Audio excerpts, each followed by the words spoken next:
Hi, my name's Victoria from NorthernLily. We're a social enterprise in Greater Manchester that connect people to nature.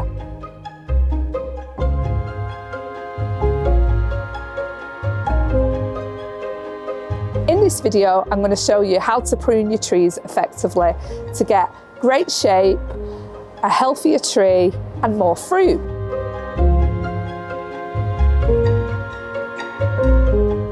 Okay, so why do we prune fruit trees? So some of the reasons are for the size and the shape of the tree. So all trees have got apical dominance. They want to shoot off up into the sky as high as they can to get as much light as they can. And what we are trying to do is manipulate them to be more horizontal growth so that we get more fruit, more of an abundance of fruit. So that is why we're pruning, and also the tree health as well. So by having this more horizontal shape and letting more air and light into the tree, you get less fungal diseases, and also you get more light and air to that fruit, so you get better quality of fruit. So it's for the shape, it's for an abundance of fruit, and it's for tree health.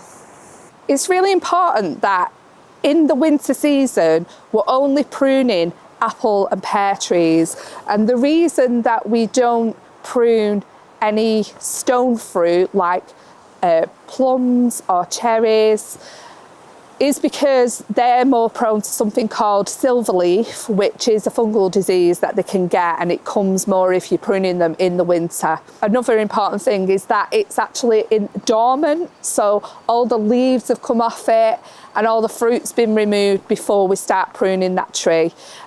So it's really important that the tree is in full dormancy before we start pruning. How to identify an apple and a pear tree from a cherry or a plum tree is really important. So you're looking at the bark of the tree. So you can see it's got these markings on. It's smooth. It's also got some apples on it, so it's a bit obvious. And you might actually see like a few rotten apples at the bottom, so you'd know or pears, so you'd know that was a pear or an apple tree. But also the fruiting spurs are like this.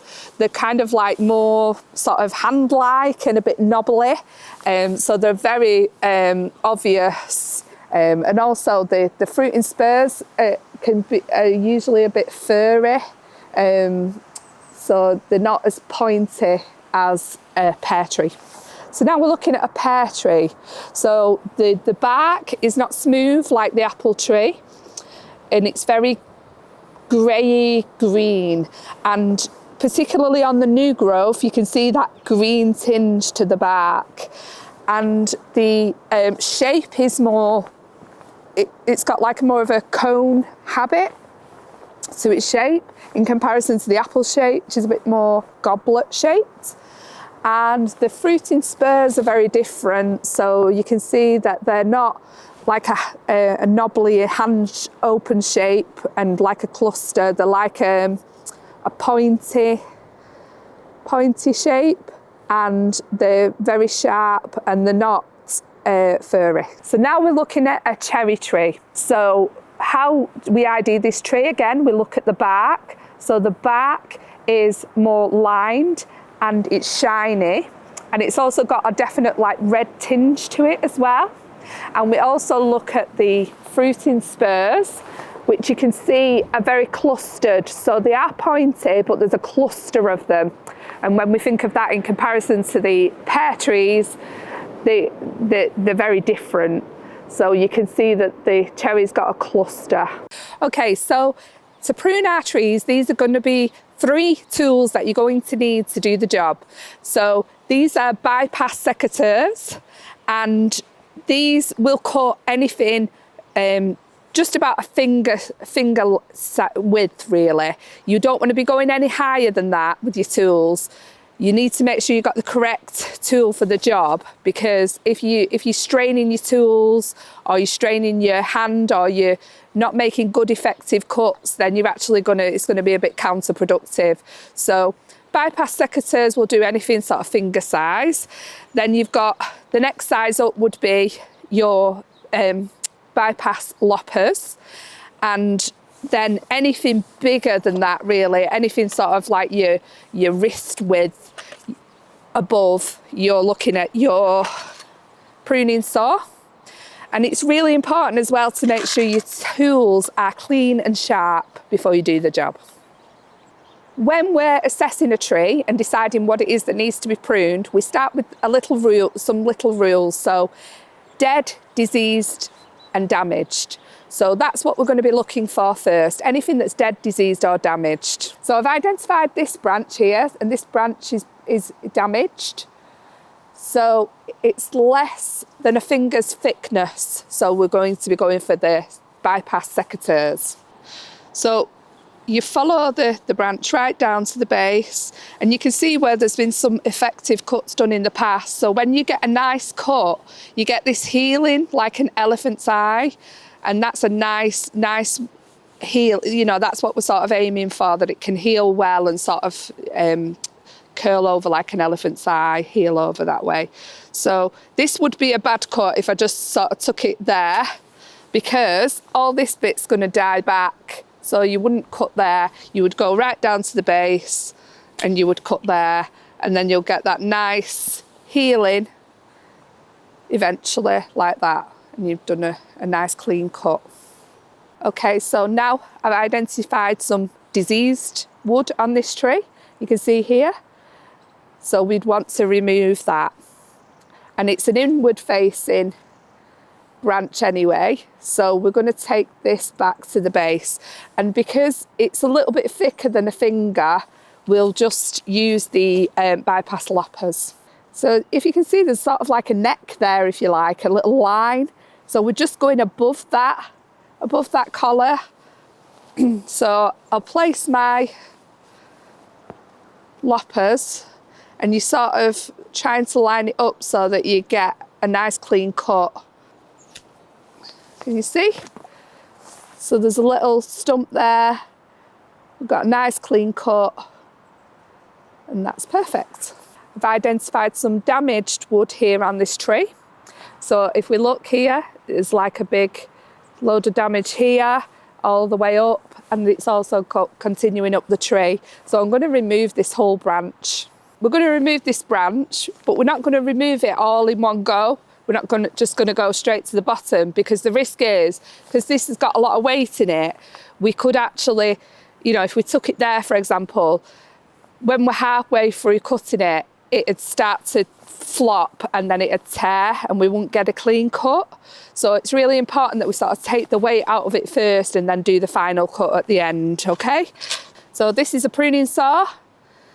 This is a silky, and it's very, very sharp. It can do a lot of damage to you. So it's really important that you hold your pruning saw with two hands, and that you're in a good position as well. So you're not, this isn't going to land on your head, or you're not trying to hold one part, because the risk is you could slip and hurt, you know, cut into your arm. So you're just getting yourself into a nice, comfortable position. You're not straining yourself, and you're taking a controlled cut safely. So we're just taking the weight out of it. It doesn't matter the angle that we cut at or anything. And you can see when you've got two hands on it, it's much more controlled, and it cuts on the downward. Just to be aware when you're pruning, these then become trip hazards. So if I just plonk that on the floor and I'm carrying on, I could fall over that. So make sure that you put it in a pile, and all the prunings, put them in the same pile, because the other important thing is that we don't want to take more than 25% of this tree off at one time. And the reason is because it'll cause a stress response, and we'd actually get lots of water shoots popping up when it goes back into growth, and less like fruiting, you know, and energy being put into fruit. We're only taking the absolute necessary that we need to take off. So I've took the weight off this now, so I'm going to take just another cut, so another step cut.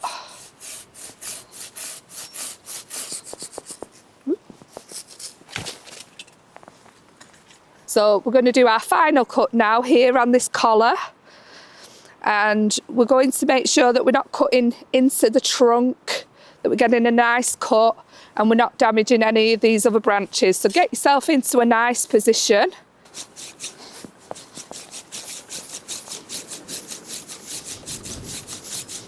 And when you're getting near to the end, just slow down.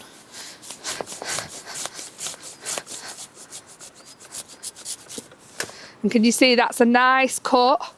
It's above the collar, so that'll get a nice healing like the ones that have been done previously. It'll get like the elephant's eye going over. And that's it.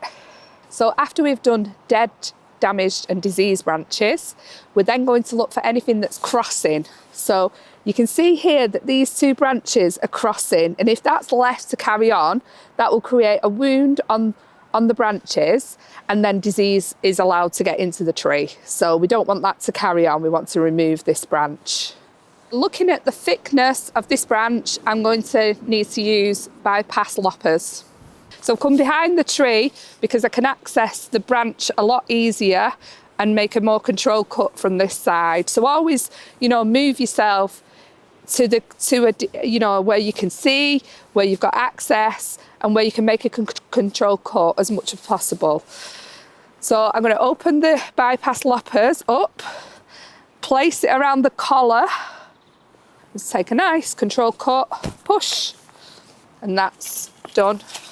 So there's lots of crossing, little branches going on here, inward facing, and if I let that carry on and them get thicker, you know, that's going to cause damage to the tree. So we're going to remove all these inward ones here. So I'll just do all those.